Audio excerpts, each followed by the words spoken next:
Bonjour tout le monde, nous voici aujourd'hui pour la première vidéo sur les recettes de l'apocalypse. Donc le principe, vous l'avez peut-être compris dans l'intro de la vidéo, c'est faire une recette avec un minimum d'ingrédients.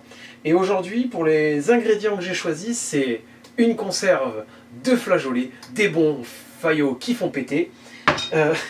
Oh là, celle-là je l'avais pas préparée, elle est marrante quand même. Un petit peu de chapelure. Alors c'est un morceau... Alors non, moi je l'ai fait avec des galettes de maïs, de riz, des trucs comme ça qu'on a peut-être des fois laissé un peu sécher, du pain de campagne. J'aime bien mélanger beaucoup de choses, ça donne du goût vraiment très sympathique à notre chapelure. Et puis après il suffit juste de l'enfermer dans un truc bien sec et ça ne s'abîme pas. Un œuf, peut-être deux, mais pour l'instant j'en prévois qu'un. De gruyère que j'ai dû aller traire une Brahim. C'est bizarre, hein, surtout quand il y a des morceaux qui restent dans les mains vu que c'est un peu décomposé. Pour faire un peu de fromage, je vais essayer pour cette recette donc de faire des croquettes de faillots. Un petit peu comme ce qu'on pourrait avoir avec des pommes dauphines, des sortes de pommes dauphines, mais qu'on essaye de faire plus allégé, donc qu'on ne fait pas avec de la pâte à choux, parce que normalement une pomme dauphine, c'est on mélange un peu de pommes de terre avec de la pâte à choux et on fait cuire ça à la poêle ou on la fait frire, ça c'est un peu comme on veut. Mais là je vais essayer de faire quelque chose de plus léger, donc avec du blanc d'œuf un petit peu monté en neige, donc c'est peut-être pour ça que je vais avoir besoin d'un deuxième œuf, de toute façon j'en aurai pas trop. De la purée de faillots, mélangée avec un peu de gruyère et de chapelure pour sécher un petit peu tout le mélange. Et après, je vais le paner et le faire revenir dans une poêle. Donc je ne sais pas encore si j'arrive à avoir une boule bien jolie, je ferai frire. Sinon, je passerai plutôt sur des petites galettes. Et donc là, je pourrais les faire cuire tout doucement, non, les faire griller à la poêle. Donc, on va se préparer tout ça. Je prépare mes 2-3 petits trucs et on se retrouve tout de suite. Donc voilà, j'ai commencé un petit peu à préparer. Donc j'ai ouvert ma boîte, j'ai récupéré mes deux jaunes, j'ai récupéré mon blanc. J'ai ça pour monter mes blancs en neige, j'ai ça pour faire, c'est un presse-patate pour faire de la purée. Alors je me suis dit autant faire, le but c'est de faire de la purée de faillots, donc autant me servir d'un presse-purée. Et ben écoutez, je vais presser mes faillots, monter mes blancs en neige, et après essayer de voir si je peux pas mélanger tout ça pour essayer de faire quelque chose de joli. Ça, nous le verrons tout de suite, après que j'ai monté tout ça. Donc on y va tout doucement, parce que je sais pas trop comment les faillots vont réagir au presse-patate, donc je vais pas remplir trop. Je vais tester un petit peu de faire quelques tours. Alors ça fait un peu, c'est un peu dégueulasse. C'est dégueulasse. Ça fait des petits vermicelles de faillots.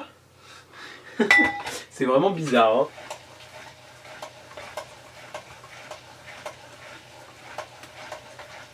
Alors, un petit conseil pour bien monter vos blancs. Il faut casser un petit peu la viscosité de votre blanc. Et en fait, pour ça, il faut vraiment prendre un tout petit peu de sel. Alors, je ne sais pas si vous voyez bien avec ma main et l'éclairage, mais même ça, là, ça suffit largement. Trop détruirait complètement la structure, et donc on ne pourrait plus rien monter. Une pincée. Pas assez, serait trop difficile. Donc, je ne vais pas vous montrer, mais en gros, là, le faire tranquillement. Voilà, et bzzz, mais là ça va faire trop de bruit pour vous, donc on revient dès qu'il s'est monté. Voilà, donc on a notre purée de faillots, de flageolets, bien compacte, hein. Vous pouvez voir, ça ressemble à vraiment de la pâte à choux bien serrée. Et on va y venir, oh désolé pour le bruit, on va venir y incorporer tout doucement, voilà, une petite partie des blancs montés en neige. Au début, bon alors celle-là elle va être plutôt cassée, ce ne sera pas facile de l'incorporer, mais c'est plus ou moins la base qui va nous permettre de délier notre mélange et de pouvoir avoir quelque chose de plus malléable et de plus, de plus facilement utilisable. Donc le but c'est d'en incorporer au fur et à mesure, pas trop d'un coup. Là vous voyez déjà mon mélange est beaucoup plus soft. Je peux en faire un petit peu plus que je veux et ça ne détruit pas la totalité de la structure de mes œufs montés en neige. Et vous voyez là, ça fait déjà quelque chose de mousseux, de plus mousseux, de plus aérien, qui va être léger je pense. J'ai vraiment hâte de voir un petit peu ce que ça va donner. Toi, tu reviens là, s'il te plaît. Hop là.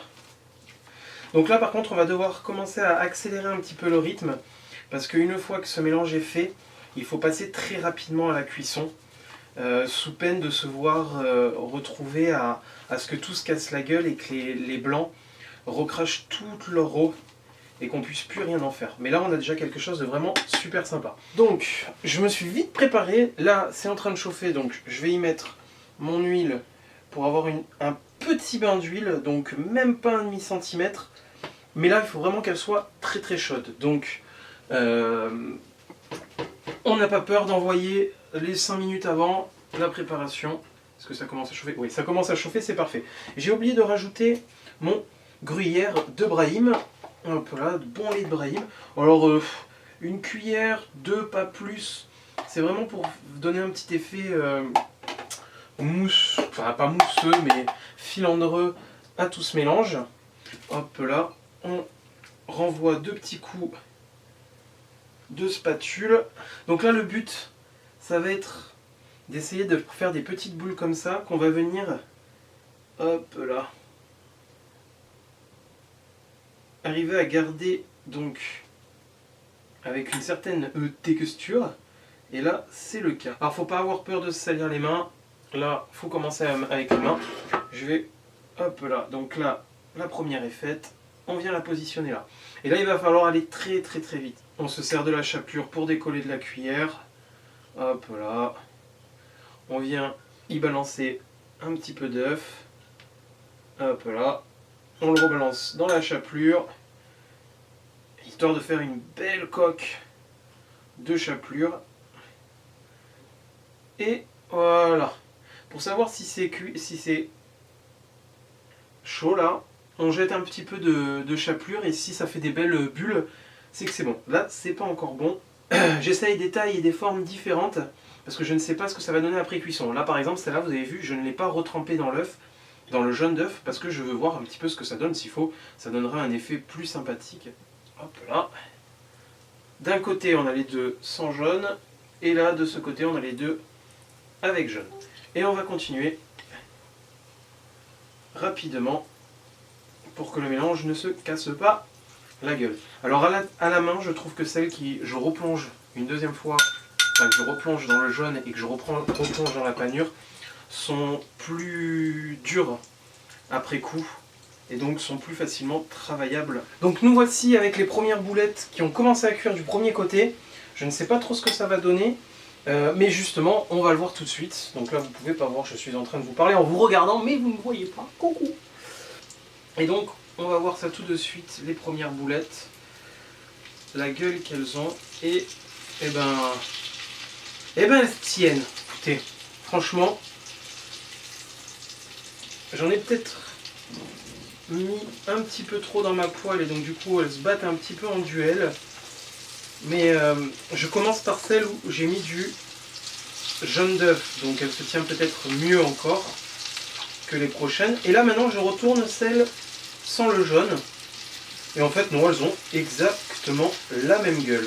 Et bien franchement je suis agréablement surpris. Je suis vraiment agréablement surpris de ce que ça donne là dans l'immédiat. On va voir ça donc quand ça aura cuit un petit peu plus. Mais pour l'instant, je ne sais pas si vous arrivez à bien voir sur la caméra, mais pour l'instant je suis vraiment agréablement surpris du résultat. Donc à tout de suite. Et donc nous voilà, on a la fin des cuissons des premières boulettes. Donc je vais les sortir et les mettre donc dans cette petite casserole, non, assiette. Hop là, pour les faire s'égoutter Et je vais vite mettre les nouvelles derrière. Donc, hop là, on y va tout doucement. C'est des poêles neuves, hein. Ça serait bien dommage de les abîmer. Et donc nous voilà pour la dégustation de tout ça. Alors ça, la conserve je l'ai pas faite en entière parce que j'ai eu un souci. Le presse purée, je l'ai mis avec des trous trop petits et ça a été un peu compliqué. Je pense que faut prendre la taille intermédiaire. Je le saurai pour la prochaine fois parce que je pense que, enfin, sauf si c'est dégueulasse, je pense que j'en referai parce que c'est spécial. Je pense que ça peut être vraiment super. Super bon. Oui, ça sent super bon. C'est surtout pour ça qu'en fait je me dis que je vais sûrement en refaire parce que si ça sent bon, c'est que c'est bon. Pas de problème.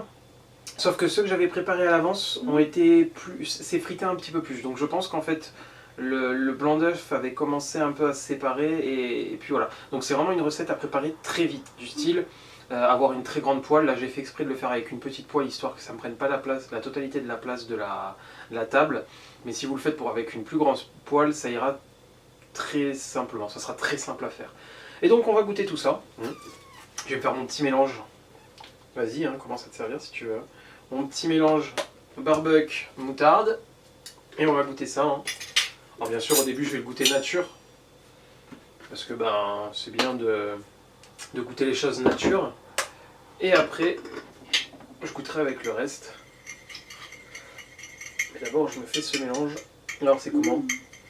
Alors j'aime pas ça mais ça me fait penser un peu aux acras. Aux acras. Ah, aux acras.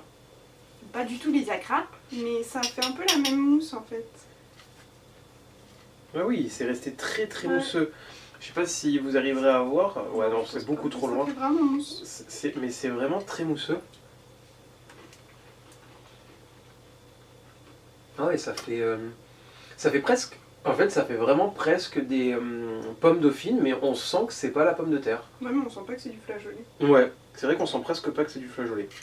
Mais c'est vrai que ça fait purée en fait.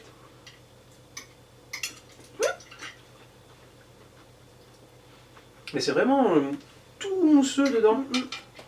Alors je me permets avec les mains, hein, mais c'est vraiment tout mousseux. C'est vraiment super sympa. Mais c'est vrai qu'on sent pas que c'est du flageolet. Je trouve ça dommage. Peut-être que, comme j'ai dit, Il n'y a de pas mettre... assez de sel peut-être. Peut-être que le sel aurait un petit peu... Peut-être avec des flageolets d'une meilleure qualité, parce que là c'était une conserve pas chère. Peut-être que si vous le faites avec... Si vous avez votre mamie qui en fait. Voilà, si vous arrivez à en avoir d'une meilleure qualité, je pense que ça sera meilleur. Mais moi en tout cas j'aime beaucoup en fait. T'en penses quoi? Oui. Ça peut être refait. Oui. Pour le nombre d'ingrédients que ça prend... Oui, et le temps, hein, parce que ça n'a pas pris très longtemps. Non, c'est vrai. Une petite heure. Je sais pas quelle heure il est, ouais, mais 1 heure en préparant, parce que bien sûr, nous ça nous coûte plus de temps vu qu'il y a aussi le tournage à faire. Mais ouais, on a dû en avoir pour 1 heure en total. Le chat aussi veut goûter. Ah, le chat aussi veut goûter. Tu veux monter? Hop là, en direct. Ah bah oui, t'as pas l'habitude de nous voir à table. Oui, parce que normalement on mange sur la table basse. Et voilà. Et donc du coup c'est plutôt bon. Je suis vraiment content. Par contre, on doit avoir celles-là là, qui sont au jaune d'œuf. Donc on va goûter en direct avec vous et bien sûr on finira de manger plus tard. On finira de manger plus tard. Mais on va goûter ceux qui sont donc panés 2 fois et au jaune. Parce que là c'était blanc, tu crois?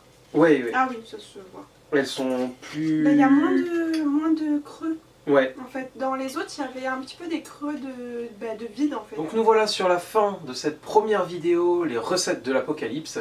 Il y en aura d'autres, mais pour cela, je vais avoir besoin de vous. Sur la base que c'est vous qui allez peut-être me donner les idées. Imaginons, ce qui peut être simple, vous allez dans votre...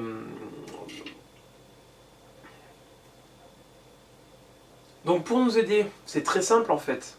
Vous allez dans votre placard, alors moi je montre parce qu'en fait il est par là. Vous allez dans votre placard, pour ceux qui connaissent Fallout, bah vous essayez de vous inspirer en sortant 2, 3, une boîte d'un truc, un autre truc. Et vous vous dites, mais qu'est-ce que je pourrais bien faire avec ça? Et vous me l'envoyez dans un commentaire, ou sur Facebook, ou sur Twitter. Hein. Je vais garder, je pense, les mêmes comptes Facebook et Twitter pour les 2 chaînes. Pour vous simplifier pour moi personnellement. Et moi j'essaierai de faire des recettes avec ça. Je m'amuserai à regarder ce qui me motive ou qui m'intéresse le plus ou l'idée, parce que là c'est vraiment une idée en fait. Je me suis dit mais qu'est-ce que je vais bien pouvoir faire de ma conserve de faillots que j'ai dans le placard qu'on n'utilise jamais parce que moi à part manger des faillots chips, je ne fais rien. T'arrêtes l'autre derrière. À part manger des flageolets chips et ces derniers temps on mange plus trop de chips. Je savais pas quoi en faire, donc j'en ai fait ça. N'hésitez pas en tout cas à nous envoyer vos commentaires, à liker bien sûr liker pour nous dire ce que vous en avez pensé, parce qu'à la limite pour ceux qui n'ont pas envie de se faire chier à écrire un commentaire, ce que je peux comprendre, hein, un like c'est pareil, un dislike, à la limite je préférerais qu'il soit accompagné d'un commentaire pour nous expliquer pourquoi. Mais bon, à la limite il y a toujours des trolls, et en plus comme on fait de la nourriture, ça risque d'en attirer peut-être plus que d'habitude.